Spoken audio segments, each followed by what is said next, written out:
Hi everyone, good afternoon. I'm back. This is Brusas and welcome back to my YouTube channel. Oh my gosh, this is it guys. Pag-uusapan natin ngayon, reaction natin sa naganap na Mr. International National Costume Competition kung saan ginanap sa Konken. Sino nga ba ang kumabog dyan? Yan ang tatalakayin natin ngayon. But before anything else, hello Philippines and hello beautiful people. Mabuhay! Kamusta kayong lahat? Sana lahat kayo ay okay at safe ngayong araw na ito. At syempre sa lahat naman ng mga bago nating subscribers dyan, hello po sa inyo lahat. Maraming salamat guys sa pag-subscribe ninyo syempre dito sa channel ko. At syempre sa lahat naman ng mga kamamasang dyan na laging sumusuporta dito araw-araw, lagi-lagi, maraming salamat guys sa inyong lahat. Syempre usapang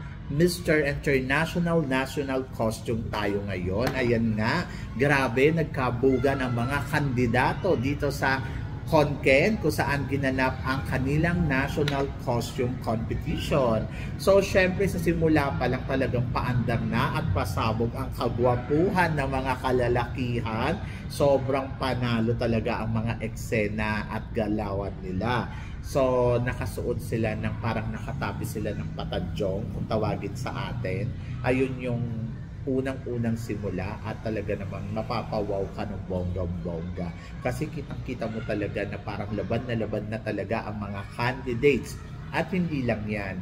Siyempre, meron din naganap na konting orasyon sa kanilang programa. Kasi nga, di ba, Konken nga. So, isa yan sa mga malalim na traditional pagdating sa mga culture nila dito sa Thailand. Yes. Kaya naiintindihan ko. Pero yung iba, syempre, hindi naiintindihan. Pero ako, dahil dito ako nakatira, so naiintindihan ko yung mga galawan ng sayaw nila. Tapos yung nilalagay dito sa kamay, ayan. So yung, di ba parang may nagdasal na matanda. So ayun yun, ganito yun. Lubid yan na parang isa sa mga parang lucky charm or good luck sa mga candidates yon. Sabi gano'n, kapag may ganito ka, hindi ka mamamatanda. Charot.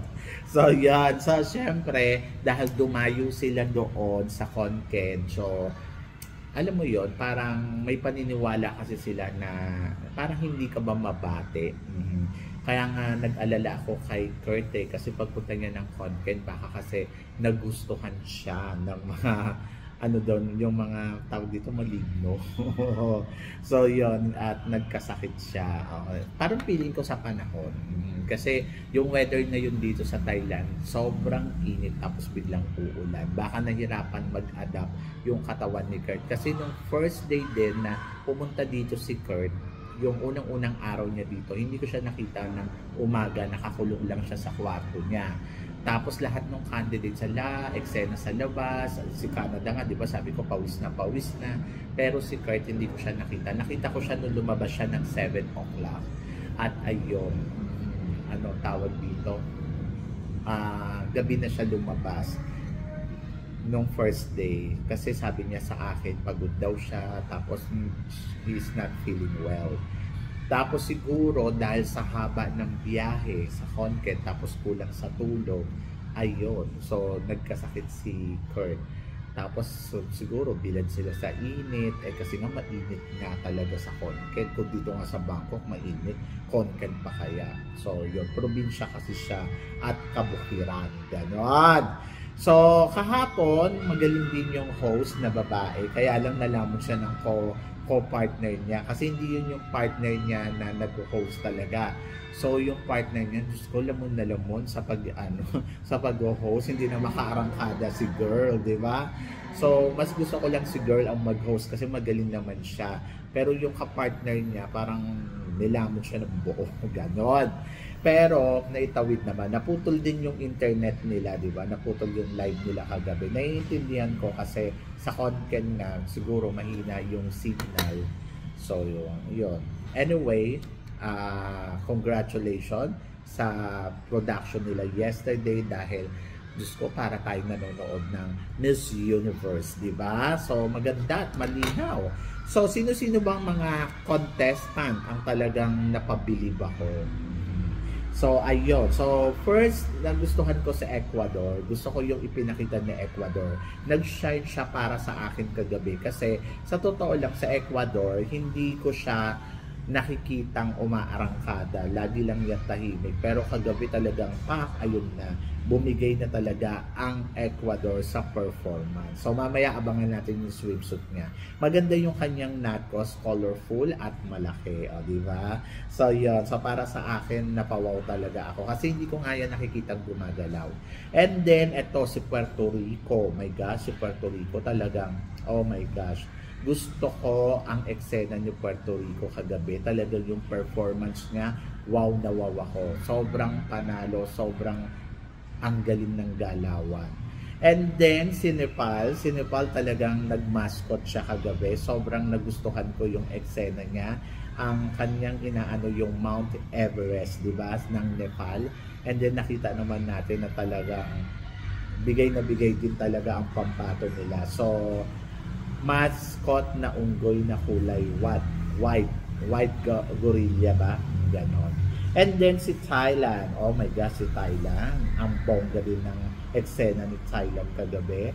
Yung national costume niya, hindi na yan bago sa akin kasi nga marami nang gumagawa ng ganyan dito. Pero ang kakaiba sa kanya kagabi, yung naka-high heels siya na boots.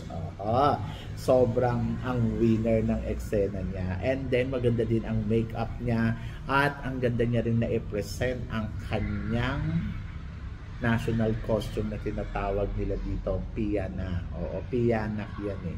So, yon. So, ang galing. Oo, sobra.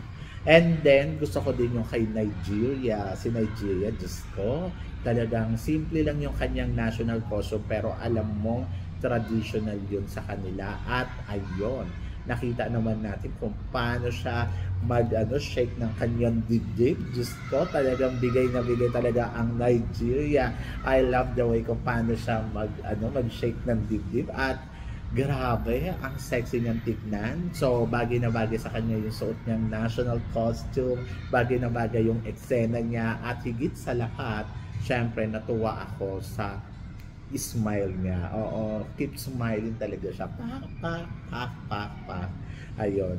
So Puerto Rico, matindi din si Puerto Rico. Talagang din yun, palaban din yung kanyang bat na parang wow, umaarangkada talaga ng todo. Sobrang winner din si Puerto Rico. At nagustuhan ko ang eksena ni Puerto Rico kagabi.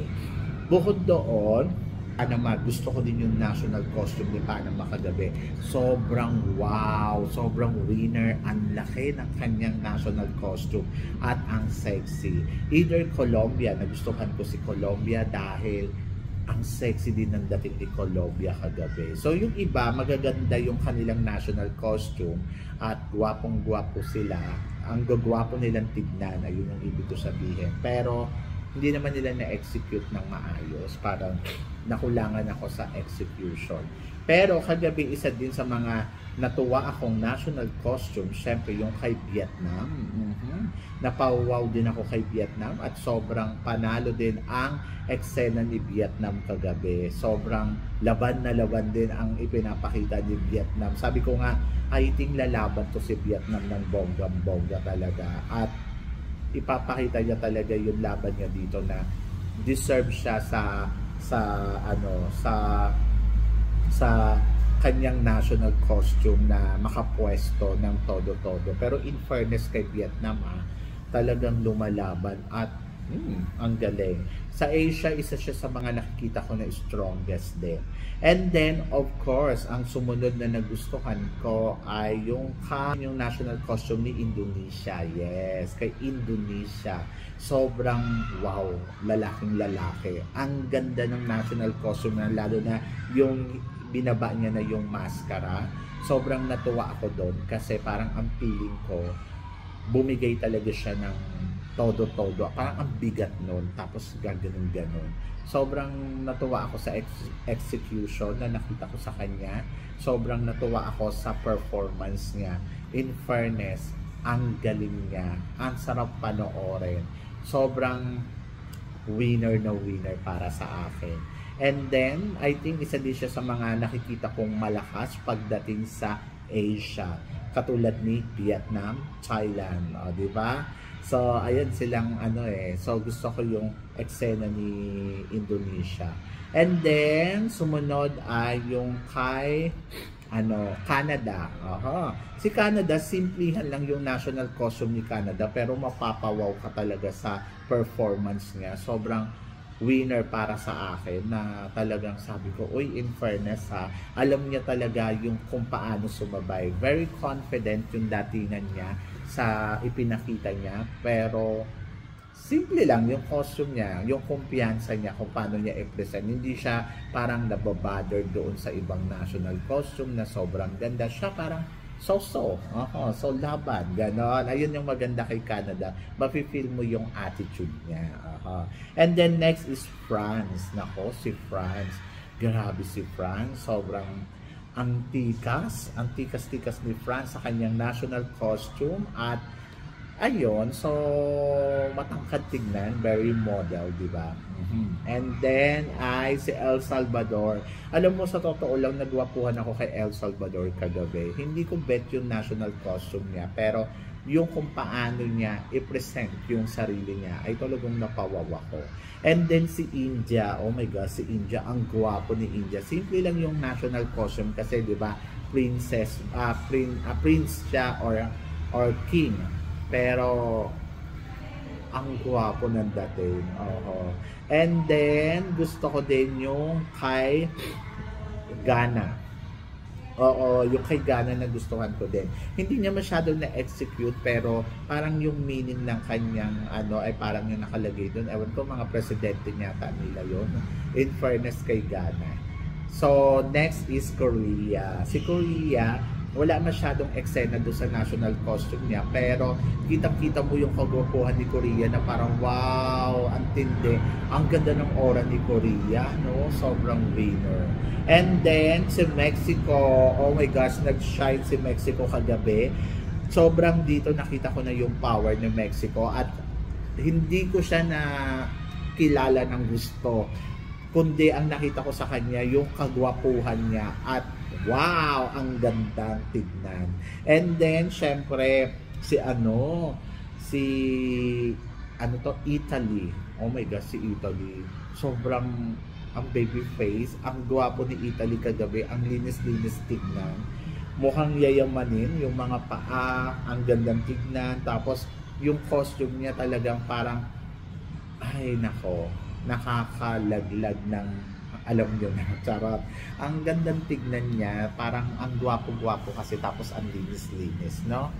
And then, next is Venezuela. Ito na, ang gwapo ni Venezuela sa kanyang national costume. Gusto ko yung lakas ng katawan niya, at bagay sa kanya yung suot-suot niyang costume, dahil para siyang nasa Mardi Gras. Parang gusto kong suotin yung kanyang costume na, wow, ang ganda talaga. So, costume, at winner din yung dating. Ang gwapo niya dyan. And sa Lebanon, simplihan lang. Pero kasi parang ang laki ng katawan ni Lebanon, no? Pag tinignan. At parang nakakatakot. Touch. Gano'n. And then, of course, Philippines. Si Philippines, gusto ko yung kanyang national costume kasi parang ang inano niya dito, ang unang hari. Gano'n. Ang unang hari. Kumbaga para sa akin, sobrang ang galing nung idea, ang galing nung ipinakita niya pang performance. Either na parang na-imbalance siya dun sa may hagdanan, pero na-carry naman niya ng bongga-bongga. So gusto ko yung performance na pinakita ni Kurt kagabi, at ang galing ng ideas nila sa costume. So para sa akin, bago to sa mata natin, at winner talaga, diba? So yon. Pero ikaw ang tatanungin ko, sinong best in national costume para sa'yo? Ako, para sa akin kasi, matindi ang naging ipinakitang costume ng parting Latin America at saka ng Asia. Sa Asia, I love Vietnam, Indonesia, Korea, Thailand, and Philippines. Tapos gusto ko si Nigeria. Tapos gusto ko si Colombia. Gusto ko din yung costume ni Panama. Tapos, gusto ko yung costume ni Puerto Rico. Talaga si Puerto Rico talaga at bonggang tignan. And then, gusto ko rin yung costume ni Costa Rica. Ayan. Sila yung aking mga natitipuhang costume. Actually, gusto ko sa kagwapuhan na Korea. Ang gwapo niya kagabi. Para siyang Korean actor. So, yan. But, syempre, malalaman natin yan kung ano pa yung ibibigay talaga ng mga candidates dito. Patindi ng patindi ang labanan, pero naniniwala ako na lahat naman sila ay ginagawa nila yung makakaya nila. Cute na cute din ako kay Canada. So yun, so kayo ba guys, sino ang nasa top list ninyo dito sa national costume? So please comment below para at least malaman ko naman kung ano naman ang chika mo. So yun, so syempre maraming salamat sa inyong lahat sa suporta at pagmamahal na binibigay ninyo syempre dito sa channel ko. At sa mga hindi pa po nakaka-subscribe, please don't forget to click like and subscribe my channel at i-click nyo na rin po ang notification bell to more updated syempre sa aking mga chika. Sabi ng ganon, always keep smiling and laban lang. So guys, hanggang dito na lang. Hanggang sa muli nating chikahan. See you tomorrow. Thank you guys.